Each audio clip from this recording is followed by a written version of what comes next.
कहानी है एक भारतीय राजा अक्कू और उनके मजेदार सहायक बिक्कू की। राजा अक्कू ने बिक्कू को सबसे मजेदार मजाक बताने की चुनौती दी और दरबारी बड़ी उत्सुकता से देख रहे थे।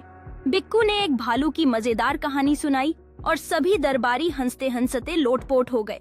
राजा अक्कू ने बिक्कू को चुनौती दी कि वह कहानी में एक बोलने वाले तोते को जोड़े और बिक्कू ने सबको हंसाने की कोशिश की। बिक्कू ने तोते की आवाज में एक मजेदार पंक्ति सुनाई और सभी दरबारी फिर से हंसने लगे।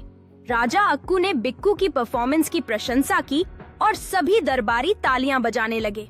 बिक्कू को फूलों की माला पहनाई गई और राजा अक्कू खुश होकर उसकी सराहना कर रहे थे। राजा अक्कू ने बिक्कू की प्रतिभा को सम्मानित करने के लिए एक राजसी भोज की घोषणा की और सभी खुशी से नाचने लगे। भोजनालय में सभी व्यंजनों से भरा हुआ था और बिक्कू ने सभी को हंसाने के लिए मजेदार नृत्य किया। राजा अक्कू ने मित्रता और हंसी के लिए टोस्ट के रूप में गिलास उठाया और सभी एक साथ चीयर्स करने लगे। भोजनालय में राजा अक्कू का नाम लेते हुए सभी दरबारी खुशी से चीयर्स कर रहे थे और बिक्कू ने मजेदार कहानियों का सुझाव दिया। राजा अक्कू ने भी अपनी मजेदार कहानी सुनाने का निर्णय लिया और बिक्कू उत्सुकता से उसकी ओर देख रहा था। राजा अक्कू ने एक शरारती बंदर के साथ अपनी मजेदार मुलाकात सुनाई और बिक्कू ने उसकी हरकतों की नकल की। दरबारी हंसी में लोटपोट हो गए और बिक्कू ने बंदर की तरह कुर्सी पर चढ़ने की कोशिश की। राजा अक्कू ने अपनी कहानी का मजेदार अंत किया और दरबारी ताली बजाने लगे, जबकि बिक्कू ने शान से झुककर सलाम किया। भोजनालय में उत्साह छा गया और बिक्कू ने राजा अक्कू के साथ एक कहानी सुनाने की प्रतियोगिता का सुझाव दिया। राजा अक्कू ने चैलेंज स्वीकार किया और बिक्कू ने प्रतियोगिता के नियमों की घोषणा की।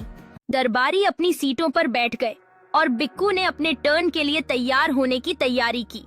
बिक्कू ने एक मजेदार कहानी शुरू की जिसमें उसने एक बकरी को राजकुमार के गार्ड समझ लिया और दरबारी हंस पड़े। बिक्कू ने बकरी की आवाज की नकल की और दरबारी जोर से हंस पड़े, जबकि राजा अक्कू मुस्कुराते हुए उसकी कला की सराहना कर रहे थे। बिक्कू अपनी कहानी के चरम पर गिरकर बेहोश होने का नाटक करता है और हॉल में हंसी की लहर दौड़ जाती है। दरबारी जोर से हंसते हैं और बिक्कू को उठने के लिए कहते हैं ताकि वह अपनी कहानी पूरी कर सके। बिक्कू आखिरकार फर्श से उठता है और दर्शकों के लिए झुकते हुए अपनी कहानी को आगे बढ़ाने की तैयारी करता है। राजा अक्कू ने अपनी मजेदार कहानी शुरू की जिसमें बेकरी में एक बड़ी गड़बड़ी के बारे में बताया। राजा अक्कू ने बेकरी में हो रहे हंगामे का वर्णन करते हुए मजेदार इशारों से राजा के दरबारियों को और हंसाया। दरबारी हंसते हंसते लोटपोट हो गए और बिक्कू ने अपनी गुदगुदी कहानी जोड़ने की तैयारी की। बिक्कू ने आत्मविश्वास से खड़े होकर बेकरी संकट का अपना मजेदार समाधान सुनाना शुरू किया। बिक्कू ने अपने हास्यास्पद समाधान का वर्णन करते हुए सभी को एक बार फिर हंसाया। राजा अक्कू ने इससे सहमति जताई। दरबारी बिक्कू की रचनात्मकता के सम्मान में नाचते हुए पेस्ट्री दिवस की घोषणा करने का आनंद ले रहे थे। राजा अक्कू ने हंसते हुए भीड़ को चुप कराने के लिए हाथ उठाया, जबकि बिक्कू गर्व से अदालत के बीच खड़ा था। राजा अक्कू ने नाचते हुए पेस्ट्री दिवस की आधिकारिक घोषणा की और बिक्कू ने फिर से मस्ती करते हुए बेहोश होने का नाटक किया। दरबारी बिक्कू को हवा में उठाकर खुशी से जश्न मनाते हैं, जबकि राजा अक्कू सभी को उत्सव की योजना बनाने के लिए प्रोत्साहित करते हैं। बिक्कू अपने दोस्तों के कंधों पर बैठकर दर्शकों को खुशी से लहराते हैं, जबकि राजा अक्कू मुस्कुराते हुए सबको देख रहे हैं। सूरज साम किंगडम के पीछे ढलने लगा और बिक्कू उत्सव की योजना बनाने के लिए बड़े पत्थर पर रंगीन चाक से डिजाइन बनाने लगा। जैसे जैसे योजनाएं बनती हैं, दरबारी विभिन्न बेकिंग सामग्री लाते हैं और उत्साही ढंग से चर्चा करते हैं।